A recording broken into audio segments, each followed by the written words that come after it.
اليوم سفرة جدا جميلة، حضورك دكتور. وأبنائنا طلاب الدراسات العليا الماستر والدكتوراه. حضورك دكتور. حضور دكتور حامد انت ولي امر هنا. والنعم منك. اي والله. ودكتور عيداني، وياكم دكتور عبد الكريم الموزاني.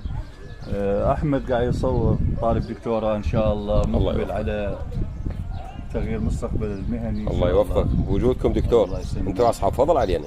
الله يسلمكم. وابو الخصيب طبعا من المناطق الجميله، شط العرب، يعني الاجانب السياح، كثير من السياح دول الخليج معظمهم متوجهه الى هذه المنطقه.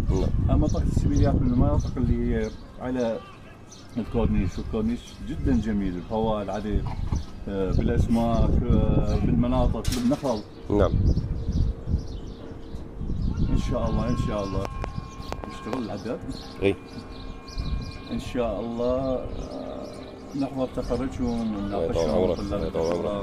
حضورك قريب ان شاء الله نزور بيت الحج ان شاء الله، الى بيت الله الحرام. حج مبرور.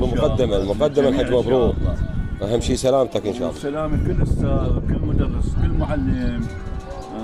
سافروا، حضروا المناطق السياحيه على مود تتجدد طاقتك ونشاطك، على ما تكون اكثر احسنت حيويه. نعم. لانه الضغوطات اللي على المدرسين المعلمين والحياه الصعبه، الجامعه والحياه الصعبه بدتها الروائح الحلوه، نعم. شط العرب، المناظر الحلوه، شذا النخل والنبق ونسمات شط العرب ان شاء الله.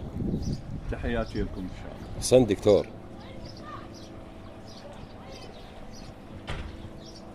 ابو زيد تريد سيجاره؟